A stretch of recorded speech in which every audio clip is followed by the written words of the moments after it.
Hi, I'm Ted Castle. This is Andrew Belot. We wanted to take a moment to talk to you about some of the changes that have been happening in Romano and a few things that we're implementing over the next year.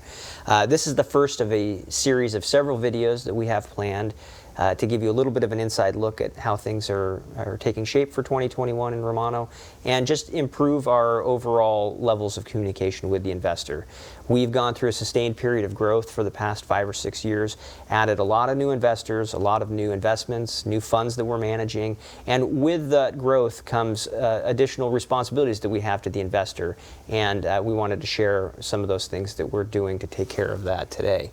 Andrew was hired as the Vice President of Investor Relations, and his primary goal in that role is to help us improve the way we communicate and relate to our investors. Andrew, do you want us to tell a little bit about that? Yeah, it's pretty exciting because the company has done such a good job of growth, but that leads to the challenges of trying to communicate as effectively. When people could just walk in and check, they do and still do. I notice a lot of investors. Which is one of the great values of having us as an advisor. I think it's great, and at a certain point, we want to make that easier for our investors. So, sure.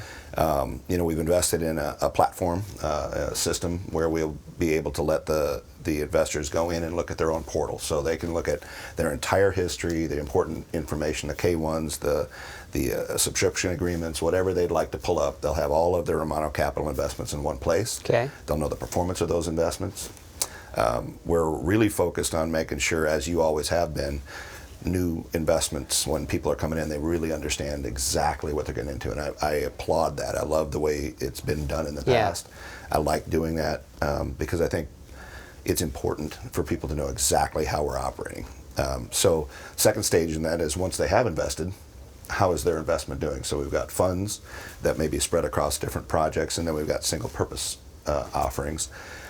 We've noticed a lot of people who really love real estate actually have a background in construction or the like, and so some of them would like a lot of detail. Yeah, that's a good point. Not every investor is the same. Some investors have a desire for more information, and some just want to know how a fund's performing. So, right. And we need to find out a way to deliver the information that the investor wants. Well, and then once that information is available, we have our funds fill so quickly that we want to make sure that people that are interested in this particular type of fund that's coming up gets that information right off the bat, so they have their first opportunity to move money into it if they prefer to. And this tool also will help us with efficiency. We'll be able to process requests from investors faster and deliver information more quickly. Yeah, ultimately, we'd like to be able to have our investors sign up online. So what's the next step for Appfolio then? We're going to be letting people into their portals. We're going to be inviting them to take a look at their portals in the next week or two, and see how that goes with a small sample size. And then let everybody else who is an investor into their portals. And then we're going to continue to move forward so that at some point this year, people can go into our new offerings, look at our new offerings, and sign up online